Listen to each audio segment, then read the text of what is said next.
Good morning বন্ধুরা, সবাই কেমন আছো? আশা করছি ভালো আছো। এই দেখো, আমাদের বাড়ির পাশে একটা ডিজে কীর্তন আনছিল, তো তাই তোমাদের কাছে একটু শেয়ার করলাম। দেখো, ডিজে কীর্তনের মেয়েগুলা কি নাচে। কে কে ডিজে কীর্তন দেখেছো জানিও কমেন্ট করো, আর কেমন লাগছে এটাও জানিও। আমাদের বাড়ির পাশেই তো, তাই গিয়েছিলাম, তাই ভাবলাম যে একটু তোমাদের সঙ্গে শেয়ার করা যাক।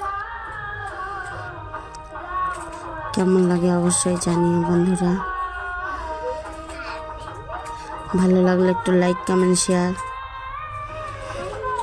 ভালো না লাগলে স্কিপ করে চলে যেতে পারো, কোনো বাধা নেই। তা আমাদের বাড়ির পাশে আর কি হয়েছে, 3 দিন কীর্তন হয়েছে, যেতে তো পারিনি, তাই আজকে একদিন আর কি গেলাম, যে এই কীর্তনের দলটাই দেখে চলে আসলাম বাড়িতে। আর কি করা যাবে, প্রতিদিন তো যাওয়া হয় না। আবার হচ্ছে আমাদের বাড়ির পাশে আর একটা কীর্তন, আমাদের বাড়ির পাশে হয়েই থাকে কীর্তন।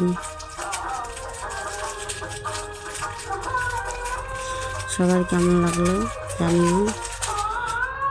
মেয়েগুলার নাচ আর হলো, ঠাকুরটা তো দেখাইতে পারি নাই, ওটা পিছনটা মণ্ডপটা, মানে ঠাকুরের মণ্ডপটা কীরকম সাজানো হয়েছে জানিও।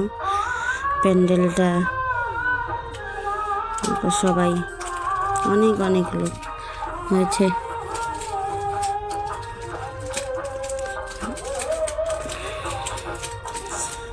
কীরকম লাগছে জানিও। মন্দিরটা, মানে মণ্ডপটা কীরকম সাজানো হয়েছে, আমার তো খুব ভালো লেগেছে। তোমাদের ভালো লাগলে জানিও অবশ্যই। দেখো মেয়েগুলো কি নাচে।